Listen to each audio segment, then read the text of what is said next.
Good morning, friends. Today we are going to learn a important part according to examination, that is writing skill. The name of the content is note making. This question will be asked in question number 2B for 3 marks और ये ऐसा question है जिसमें आप out of marks हासिल कर सकते हैं. Now you will see on page number 148. It's a basic information about the part note making. Now here two things are given: taking note and making note. यानी कि note taking और note making. What are the difference between the two parts? दोनों note ही है, but taking और making क्या फ़र्क है, क्या अंतर है? We have to clear it. Both the skills are totally different. Now see, taking notes और making notes both are different skill. Note taking is a passive process which is undertaken during lectures. Now see, taking a notes is a passive process, यानी कि आगे lecture चालू रहता है और पीछे हमें नोट्स लिखनी पड़ती है. Now we can't concentrate at the time of taking a notes on the lecture चालू रहते वक्त हम अगर नोट्स लिखते तो हम कंसंट्रेशन नहीं कर सकते, क्या पढ़ाया जा रहा है वो ध्यान से नहीं लिख सकते या ध्यान से नहीं सुन सकते. So it's a passive process at the time of during the lecture. Note taking at a glance gives a complete view of a paragraph और any content which contains the main points and supporting details of what is heard during lectures or a speech. We note taking at a glance, जो notes आपने लिखा है at a glance यानी कि एक नज़र में आप कंप्लीट व्यू कर सकते हैं, कंप्लीट पैराग्राफ रीड कर सकते हैं.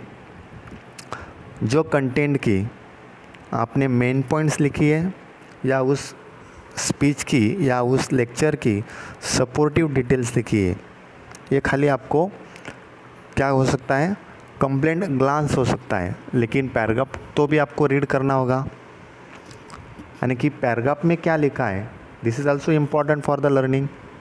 तो लर्न करने के लिए खाली हम देख सकते हैं एक नज़र में, जैसे कि 4 पेज का लेसन है और एक पेज में या एक पैराग्राफ में आपने वहाँ पर नोट निकाली है, लेकिन वो नोट एक ग्लांस में, एक नज़र में हम रीड तो नहीं कर सकते. सो इसलिए ये वहाँ पर एक ड्रॉबैक्स है. Taking notes while reading from different books and present for different purposes.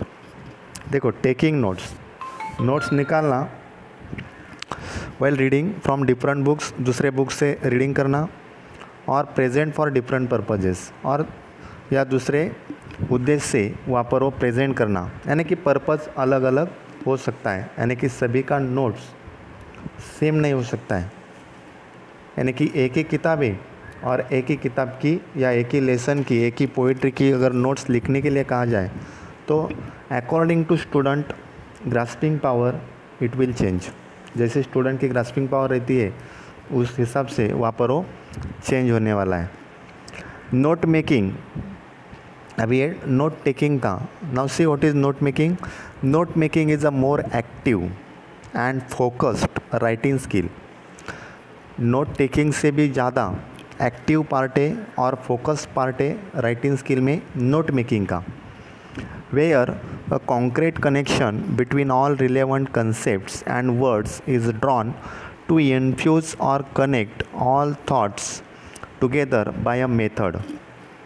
और जितने भी वहाँ पर कंसेप्ट दिए, जितने भी इम्पोर्टेंट वर्ड्स दिए है, इन्फ्यूज़ दिया है या कनेक्टिविटी दी है, all the information shall be together, एक साथ आ सकती है, और वो भी एक मेथड में. मेथड का मतलब यहाँ पर दिए है types. There are various types of the note making. We will see after this. जो इसमें दिया है पॉइंट्स, ट्री डायग्राम और a table. Now we will see what is the similarity between note taking and note making.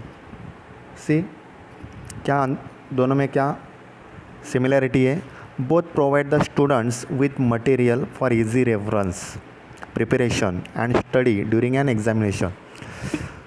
चाहे notes हो, note लिखी गई हो या नोट मेकिंग हो, दोनों भी बच्चों के लिए रेफरेंस के लिए, प्रिपरेशन के लिए या पढ़ाई के लिए एग्ज़ाम के वक्त इम्पोर्टेंट है या मदद करता है.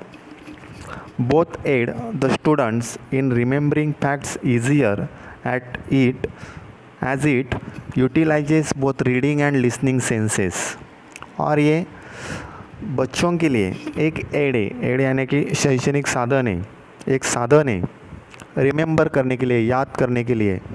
और फास्ट फैक्ट्स ईजियर यानी कि जो फैक्ट है, जैसे कि पूरा लेसन पढ़ने के लिए आपको आधा घंटा जा सकता है, ये 5 मिनट में 10 मिनट में आप पढ़ सकते हैं. It's utilises both reading and listening senses. और रीडिंग सुनने, पूरा पढ़ने के लिए या पूरा सुनने के लिए, लेक्चर सुनने के लिए इससे अच्छा है एक पैराग्राफ पढ़कर आप वो याद कर सकते हैं. Both have the same purpose. Now taking a note और making a note, both have the same purpose. What the purpose? To give the important things. यानी कि इम्पॉर्टेंट थिंग क्या है वो दिखाना या बताना, वो दोनों का सेम ही पर्पज़ है. That is for the students to excel their studies. यानी कि दोनों का वहाँ पर पर्पज़ एक ही है, बच्चों को स्टडीज़ में मदद होना. Both help the students to concentrate better and effectively. चाहे नोट्स हो या टेकिंग नोट्स हो या मेकिंग नोट्स हो, दोनों भी बच्चों को कंसंट्रेशन बनाए के रखने के लिए ये इफेक्टिवली काम करते हैं. So these are the 4 points are same in a making notes or taking notes. Now see, here are the types of a note making. Note making की बेसिकली 2 टाइप है. ट्री डायग्राम यानी कि जैसे कि हम फैमिली ट्री डायग्राम बच्चों में या स्कूल में लिखे पढ़े हैं, उस प्रकार से, यानी कि एक मुख्य प्रकार है, दूसरा मुख्य प्रकार है, तीसरा मुख्य प्रकार है, फिर पहले का जो उप मुख्य प्रकार है, सब टाइप से उस हिसाब से वहाँ पर वो डायग्राम निकाला जाता है. वो ट्री डायग्राम रहता है. Second, main points. अभी मेन पॉइंट्स कैसे रहता है? जो मुख्य प्रकार है वो एक के नीचे एक लिखे रहते हैं, उसके सब टाइप से वो एक के नीचे एक रहते हैं, या फिर जैसे इन्फॉर्मेशन आपको पैसेज में दी है उस प्रकार से एक का लिखने के बाद दूसरा लिखा जाए तो वहाँ पर वो मेन पॉइंट्स हो सकते हैं. यानी कि एक मुख्य प्रकार है, उसके सब टाइप है, उसके एग्जाम्पल से, फिर दूसरा मुख्य प्रकार है तो उसके सब टाइप है, उसके एग्जाम्पल से. ये अगर आप एक के नीचे एक लिखते हो तो ये होगा मेन पॉइंट्स. और एक कंप्लीशन टास्क जो है वो एग्ज़ाम में क्वेश्चन रहता है, completion task according to examination. तो कंप्लीशन टास्क ये प्रकार है, वहाँ पर कुछ भी इनकम्प्लीट टास्क हो सकता है, वो आपको कंप्लीट करवाना है. जैसे कि वहाँ पर ट्री डायग्राम भी हो सकता है, यानी कि 4 प्रकार अगर होते हैं तो 2 प्रकार आपको दिए हैं, 2 प्रकार आपको पैसेज से फाइंड आउट करना है, एक सब टाइप दिए है, बाकी के सब टाइप्स आपको फाइंड आउट करना है, या कुछ एग्जाम्पल दिए, कुछ एग्जाम्पल्स आपको फाइंड आउट करना है.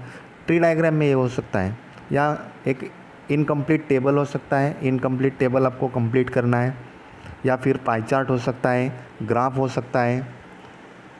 तो इस प्रकार से वहाँ पर कुछ भी हो सकता है, लेकिन या कोई मेन पॉइंट से उसमें कुछ प्रकार दिए, कुछ फाइंड आउट करना है, कुछ उप प्रकार दिए, कुछ फाइंड आउट करना है. ये मेन पॉइंट्स पे भी हो सकता है, यानी कि ट्री डायग्राम ही नहीं, मेन पॉइंट्स ही नहीं, वहाँ पर chart, graph, pie chart, table कुछ भी हो सकता है, वो कंप्लीशन टास्क के लिए आ सकता है.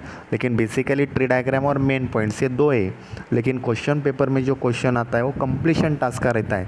ये भी वहाँ पर एक प्रकार है, उसमें पाई चार्ट, ग्राफ वो सब इंक्लूड आता है, यानी कि इनकम्प्लीट टास्क है वो आपको कंप्लीट करवाना है. So these are the types of a note making. Okay, now based on this here are 2 examples: Ayurvedic medicine facts or जो मेडिकेशन है उसके ऊपर दूसरा दिया है। ये दोनों के ऊपर जो नोट मेकिंग है ये आपको कंप्लीट करवाना है। यानी कि यहाँ पर जैसे कि पहला प्रकार दिया है यहाँ पर ट्री डायग्राम का है, वो ट्री डायग्राम है। दूसरा प्रकार है चार्ट है। और अगर तीसरा प्रकार आप देखते हो, यानी कि दूसरा एग्जाम्पल जो दिया है ऑन पेज नंबर 151 ब्रेनस्टॉर्मिंग में, वो है मेन पॉइंट्स का। लेकिन ये तीनों भी एग्जाम्पल इनकम्प्लीट है। यानी कि चाहे 151 का ब्रेनस्टॉर्मिंग का मेन पॉइंट्स हो वो भी इनकम्प्लीट है, वो आपको कंप्लीट करवाना है। 150 पर एक ट्री डायग्राम दिया है, कुछ इन्फॉर्मेशन आपको दी है, कुछ आपको फाइंड आउट करना है, वो ट्री डायग्राम भी इनकम्प्लीट है, वो आपको कंप्लीट कराना है। और उसके नीचे बॉडीली प्रोसेस दिया है, वो भी एक वहाँ पर चार्ट है, एक इन्फॉर्मेशन का ग्राफ टेबल है, वो भी आपको इनकम्प्लीट है, वो भी कंप्लीट करवाना है। यानी कि ध्यान में रखना है कि नोट मेकिंग में आपको कुछ इन्फॉर्मेशन दी जाएगी, उसके लिए पैसेज रहता है, उस पैसेज से आपको दिया गया टास्क कंप्लीट करवाना है। चाहे फिर वो ट्री डायग्राम में हो, चार्ट में हो, ग्राफ में हो, टेबल में हो या मेन पॉइंट्स में हो, आपको खाली वो कंप्लीट करना है। So this is the note making. So today we shall stop here. In the next lecture we will see a next part.